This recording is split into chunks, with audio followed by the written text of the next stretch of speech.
The preacher sits alone in the little church. The sun has set. The desert is very quiet now. The church is small, it is old.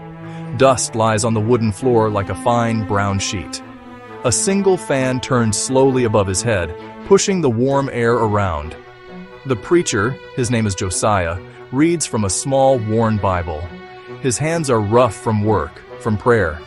He is a tired man. The lines on his face tell a story of long days and longer nights.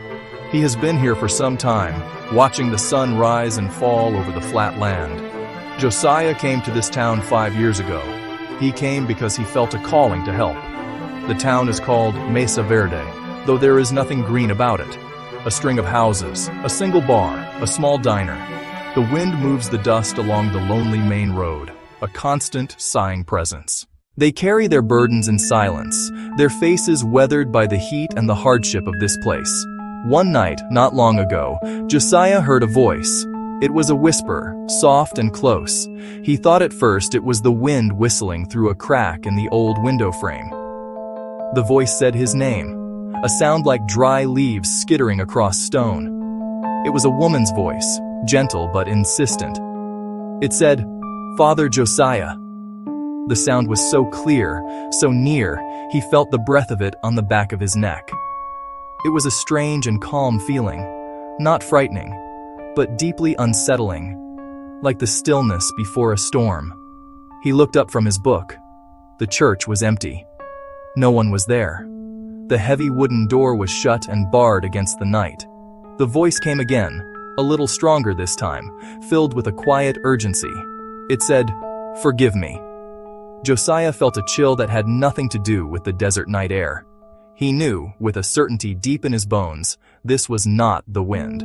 The dead had begun to speak, and he was the only one who could hear them. Josiah felt a profound cold spread through his limbs. He stood slowly, his joints creaking like the old church doors. He moved to light a lamp, his hands steady despite the tremor in his soul. The light was small and warm, a tiny island in the sea of shadows. It was then the voice told a name he knew well. It said, "Marta Collins." The voice told more. It was Marta's voice, as faint as her last breath must have been. It spoke of the night she died, of a man who had come to her house. The man had been with her in her room, his shadow falling over her bed. He left with a small, heavy bag. Marta's voice trembled as she recounted, begging him to stay, begging him to make things right. The man had promised he would. He had promised, and then he had left her there, alone in the darkness. Then the voice fell silent, leaving only the hum of the fan and the pounding of Josiah's heart. He knew Marta. He remembered her gentle smile when she saw him in the street. She was the one who gave freshly baked cookies to the town's children, her hands always covered in a fine layer of flour. He had buried her just last month. He had read a prayer over her simple wooden coffin. He had spoken of peace and rest. He had never known she feared a man. The next night, another voice came, deeper, a man's voice, rough with regret. It spoke with a grim authority that made the hairs on Josiah's arms stand up. It said, "Father, tell them the truth." The voice belonged to a man named Sheriff Hale. He had died in a car accident on a bad turn 2 weeks before. People had mourned him as a good man lost too soon. The town believed it was a simple, sad story. The voice of the dead sheriff told a story of shame. It named Sheriff Hale as a thief. He had taken money, coin by coin, from the small donation box at the back of the church. Money left by folks who had little to spare, meant for repairs, for the poor. He hid the stolen money in an old coffee can and buried it by the town's communal well. People had said a bad turn killed him, but the voice hinted at a darker haste, a man running from himself. He thought of that little wooden box, its paint chipped and worn, where people left what they could, of the hungry children whose meals that money might have bought. He thought of the sheriff's daughter, a quiet girl with her father's eyes, and the pride she held for his name. He did not want to wake the town with old, bitter secrets.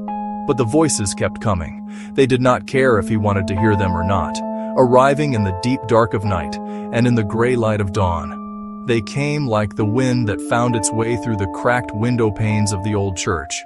Some voices were loud, filled with anger and a desperate need for justice. Some were barely a breath, a fragile whisper of a life cut short.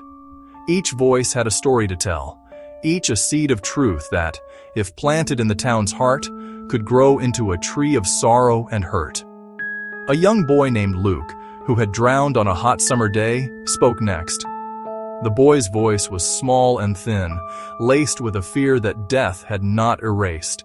He told of a hidden place near the dry riverbed where men from the town met late at night. They traded goods that were not theirs, and they traded names like currency. He said a man named Cruz, a man everyone trusted, was not who people thought he was. Cruz had another name, and debts that followed him like a shadow. Josiah started keeping a small, plain notebook. In the quiet of the church, he wrote the names, the times, the words that fell like invisible rain. One evening, a voice came he did not expect, his sister's voice. She said, "Josiah, my brother, if you lift every stone to see what's under it, you end up breaking the wall.